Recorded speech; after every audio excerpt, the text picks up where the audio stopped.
This question is from CBSE 2025 Mathematics Examination. This is a case-based question. Question number 36. Statement of the problem says 3 students Neha, Rani and Sam go to a market to purchase stationery items. Neha buys 4 pens, 3 notebooks, 2 erasers, pays rupees 60. Rani buys 2 pens, 4 notebooks and 6 erasers for rupees 90. And Sam का भी दिया हुआ है. Based upon the above information, answer the following questions. Form the equations required to solve the problem of finding the price of each item. तो अब इसमें जो unknown है, price of each item. So suppose price of each pen is X rupees and price of each notepad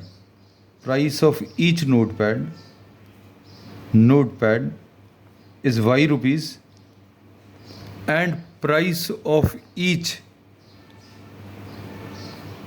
eraser is Z rupees. अब इसमें इन्होंने कहा है नेहा का जो परचेज है, सबसे पहले जो दिया नेहा परचेज 4 पेन्स. 4 पेन्स का प्राइस कितना आ जाएगा 4x. फिर 3 नोटबुक्स, तो 3 नोटपैड्स कितना आ जाएगा 3y, क्योंकि price of each notepad is y plus 4x plus 3y, and 2 erasers. So this will be plus price of each eraser is z, और 2 erasers खरीदें तो 2z, and she is paying how much 60 rupees. So this is the first equation. So this is the total purchase of Rani or Neha rather. This is for Neha. And रानी के लिए क्या दिया हुआ है, रानी का जो परचेज है वो क्या दिया है, रानी परचेज 2 पेन्स मतलब 2x, फिर 4 नोटपैड्स ये 4y and 6 erasers 6z. This is equal to she is paying how much 90 rupees. And Sam का जो परचेज है, सैम का परचेज है क्या 6 pens 6x rupees, 2 notepads 2y and 3 erasers 3z. और ये कितना पे किया है, this Sam is paying 70 rupees. So this is first equation, this is second and this is third. तो अब इसमें फर्स्ट पार्ट में they are asking to form the equations required to solve the problem of finding the price of each item. So we have found out the equations and express in the matrix form. तो अगर आपको इसको matrix form में लिखना है तो अभी हम लोग मैट्रिक्स फॉर्म में कैसे लिख सकते हैं, 4 3 and 2 कोफिशिएंट्स लिख लिए, 4 3 and 2, 2 4 and 6, फिर 6 2 and 3, ये कोफिशिएंट्स लिख लिए. और and these are the variables x y z, and this is equal to 60 90 and 70. so this is a column matrix. अब इसके बाद इसको अभी हम लोग बोलेंगे this first matrix is the A matrix and this is the X matrix and this is B. AX is equal to B.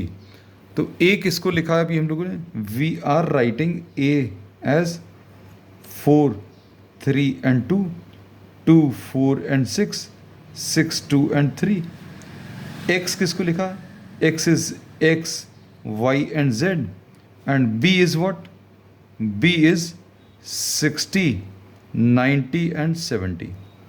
ये आ गया. So this is the answer to the first part. We have solve the first part completely. अब इसके बाद find determinant A and confirm if it is possible to find out A inverse. तो हम लोगों को ये मालूम है कि determinant A not equal to 0 अगर है then only the solution will be possible. So determinant A अगर आप निकालें तो ये कैसे मिलेगा, डिटर्मिनेंट ऑफ ए ये 4 into an arrangement of numbers which is obtained by removing the row and the column in which 4 is present. 4 6 2 3, यहाँ पर -3, ये फर्स्ट रो के अबाउट एक्सपैंड कर रहे हैं, -3 into remove the row and the column in which this 3 is present. So this is 2 6 6 and 3. फिर इसके बाद प्लस 2 into 2 4 and 6 2, 2 4 and 6 2. अब इसको सिंप्लीफाई कर लें, 4 into ये 24, दिस विल बी 4, अगर अभी हमने लिखा तो 4 6 2 एंड 3 आएगा, ये गलत लिख दिया है। 4 जिस रो में उसको हटा दें, जिस कॉलम में उसको हटा दें, तो 4 6 2 एंड 3। सॉल्व करने पर ये कितना 12 माइनस 12, मतलब ये 0 आ जाएगा। माइनस 3 इंटू इधर कितना 6 minus 36 and plus 2 into 4 minus 24। तो इसको सिंप्लीफाई करने पर अभी हम लोग क्या मिलेगा, this is 0 minus 3 into this is minus 30 and plus 2 into minus 20, so this is 90 minus 40, so this is equal to 50. So determinant A, this is equal to 50, मतलब determinant A is not equal to 0, therefore we say that A inverse exists. Inverse कब exist करेगा, inverse तभी exist करता है जब determinant A is non zero, तो ये non zero है। अब इसके बाद थर्ड का ए पार्ट, थर्ड का ए पार्ट। अब इसमें इन्होंने क्या पूछा है, they are asking for find A inverse, find A inverse if possible and write the formula to find X. हमें सिर्फ फॉर्मूला लिखना है, you actually don't have to solve. इसमें कहीं पर भी एक्स वाई और जेड सॉल्व करने को नहीं कहा है, so don't try to do extra things which are not being asked in the examination. तो आपको सिर्फ ए इनवर्स निकालना है। अब ए इनवर्स निकालने के लिए we will be writing down the cofactors, और कोफैक्टर्स कैसे लिखते हैं, इसका कोफैक्टर कैसे लिखेंगे, remove the row and the column. ये बिल्कुल वैसे ही जैसा अभी हम लोगों ने बताया था, -1 to the power of 1 + 1 N2, बस ये चीज़ एक्स्ट्रा आ जाएगी। दिस इज़ 4 6 एंड 2 3, और इसको अगर आप सॉल्व करेंगे तो ये 12 - 12 यानी 0 आ जाएगा। फिर A12, ये -1 टू द पावर ऑफ 1 + 2, और यहाँ पर वैल्यूज़ क्या आ जाएंगी, remove the row and the column in which A12 is present, मतलब 2 6 एंड 6 3, 2 6 एंड 6 3, ये कितना आ जाएगा 6 - 36, मतलब -30 और माइनस, तो ये कितना आ जाएगा यहाँ पर सॉल्व करने पर, this will be +30, so we are writing this as 30। अब इसके बाद similarly we will be writing down A13, A13 कितना आ जाएगा, -1 to the power of 1 + 3, A13 कितना आ जाएगा 2 4 and 6 2, 2 4 and 6 2, so this will be 4, 2 2s are 4, -24, 4 - 24 is -20, and -20 and -20 आएगा। फिर उसके बाद A21 will be -1 to the power of 2 + 1,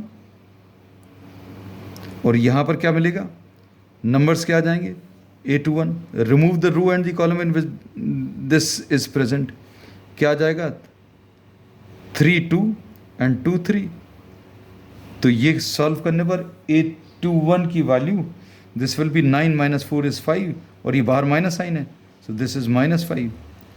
Similarly, we will solve all the other values. So we have calculated all the cofactors, and now we are writing down the cofactor matrix. तो cofactor matrix क्या आ जाएगा, writing down all these in the same sequence in which we have calculated, 0 30 30 -20, फिर उसके बाद A21 is -5, A22 is 0, and A23 is 10, फिर A31 is 10, A32 is -20 and 10। ये cofactor matrix आ गया। अब हम लोगों को क्या इसमें कैलकुलेट करना है, ये देखो, they are asking for find A inverse, तो हम लोगों को ए इनवर्स कैलकुलेट करना है। तो A inverse is equal to 1 upon value of the determinant into adjoint of A. Adjoint of A मतलब ये क्या आ जाएगा, 1 upon determinant of A. Determinant of A is 50, adjoint of A will be cofactor matrix का transpose. तो अब adjoint A अगर अभी हम लोग लिखें तो ये एडजॉइंट ए क्या आ जाएगा, या A inverse will be 1 upon 50 into cofactor matrix का ट्रांसपोज। तो इसका ट्रांसपोज कितना आ जाएगा, 0 -5 10 30 0 and -20 and -20, this is -20 10 and 10। फिर से एक बार चेक कर लें, this is 0 -5 10 30 0 -20 -20 10 and 10। So this is A inverse. अब इन्होंने क्या बोला है आगे, ए इनवर्स निकालने के बाद if possible find out A inverse, and then they are asking for what, write the formula for X to find X. अब x निकालने का फॉर्मूला भर लिखना है, x is equal to a inverse into B. ठीक है, अब इसमें ये चीज़ याद रखना, only formula is to be written, only formula required. इन्होंने कहीं पर भी इसमें नहीं कहा है कि डू दी कैलकुलेशंस, है ना। और अगर कैलकुलेशंस करने को बोला होता तो x is equal to A inverse into B. A inverse into B अगर अभी हम लोग सॉल्व कर लेते, this is extra, this is not required, इसकी एग्जामिनेशन में ज़रूरत नहीं है।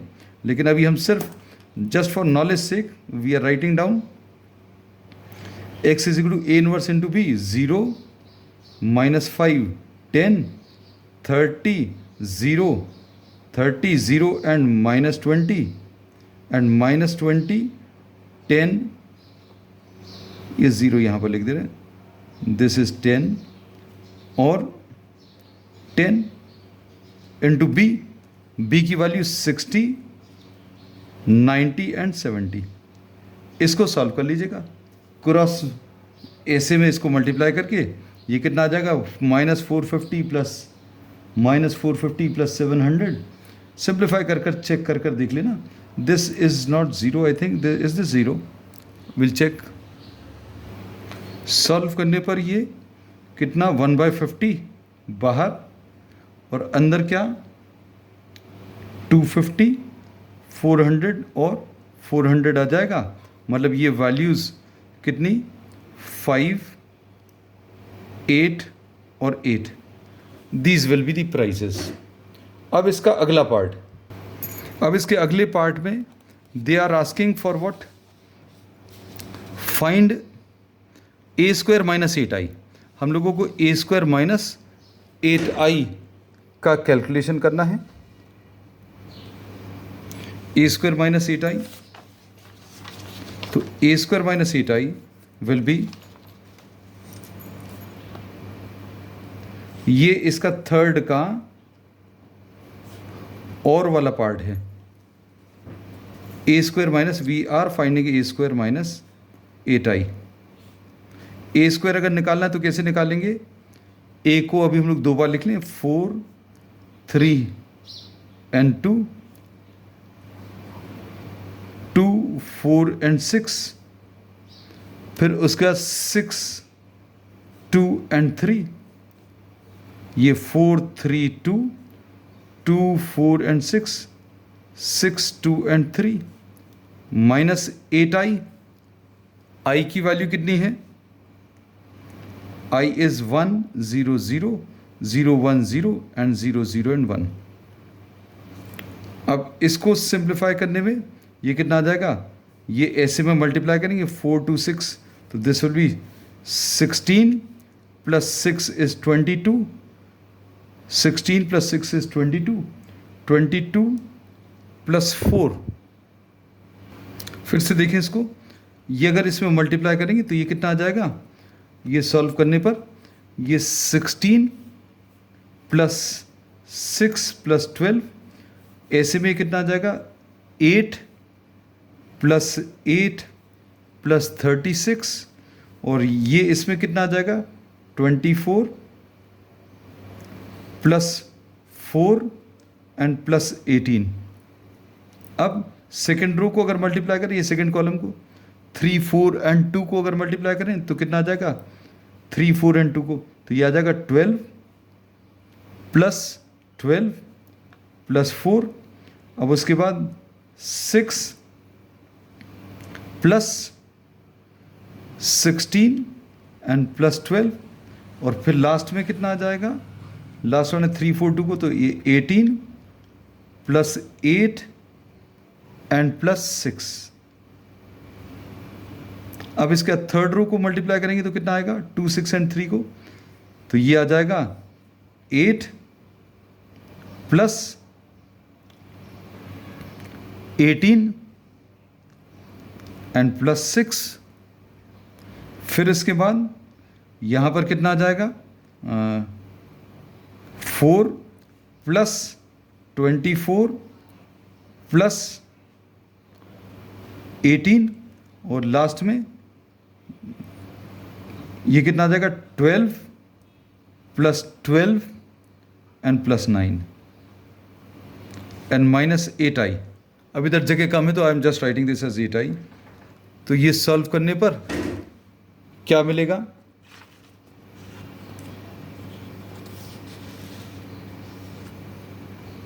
If we solve this, this will be 16 plus 6 plus 12, ये आ जाएगा 22 plus 12 is 34, 8 plus 8 16 and 36 is 52 and 22 28 and 18 is 46, और इधर पर 12 12 24 28,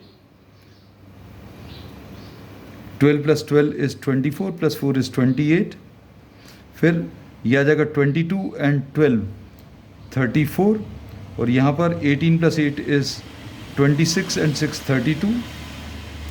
फिर इधर पर ये 26 एंड 6 इज़ 32, ये 28 and 18 46, and this will B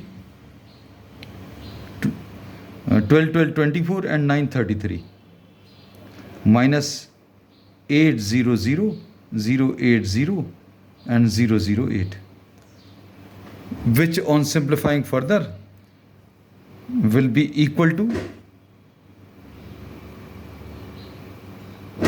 क्या जाएंगे terms? 34 minus 8 will be 26, 28 and